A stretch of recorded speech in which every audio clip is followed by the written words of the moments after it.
was 2 years old. Now, you might expect a child that age to be stacking blocks, babbling words, or maybe clinging to a blanket. But this one, and he found a screwdriver, and he found his crib, and he decided he was too old for it. So he went to work. Little hands, big determination. A toddler unscrewing the bars of his own confinement. Not crying for freedom. Engineering it. The adults watched in disbelief. They laughed, but underneath that laughter was something else at a glimpse. A glimpse of a future nobody could yet imagine. Children grow up fast, but some children, they build their own way up. This one, as he grew, began turning the family garage into something it was never meant to be. Not a place for cars. A lab. A lab with wires and circuits and blinking lights. A lab where imagination wasn't just encouraged, it was wired in. One of his earliest inventions. An electric alarm, not to stop burglars, and to keep his siblings out of his room. Now that may sound small, but it wasn't just about privacy, it was about control. About designing the world the way he believed it should work. While others his age were out riding bikes or playing ball, he was drawing blueprints.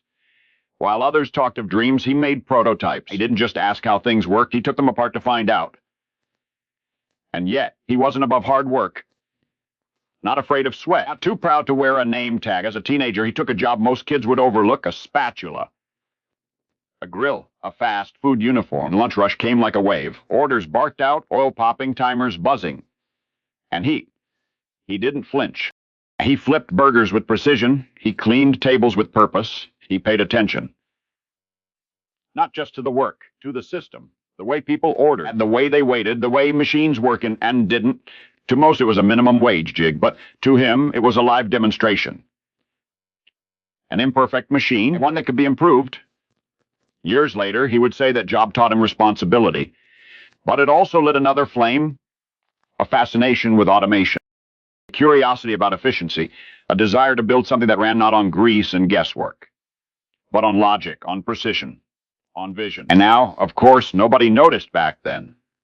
Nobody in the break room thought they were standing beside a future trailblazer. He didn't wear a cape or carry a sign, he just worked and watched and thought. And one day he would take that same mind that dismantled a crib at age 2, that wired a garage alarm at 12, that grilled burgers at 17, and he'd turn it loose on the world. And he would imagine something no one else had imagined.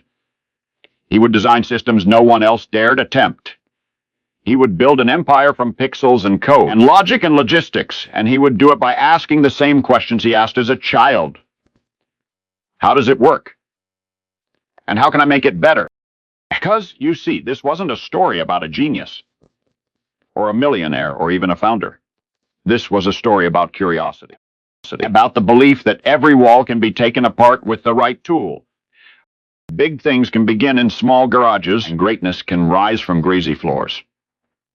This was never about where he started.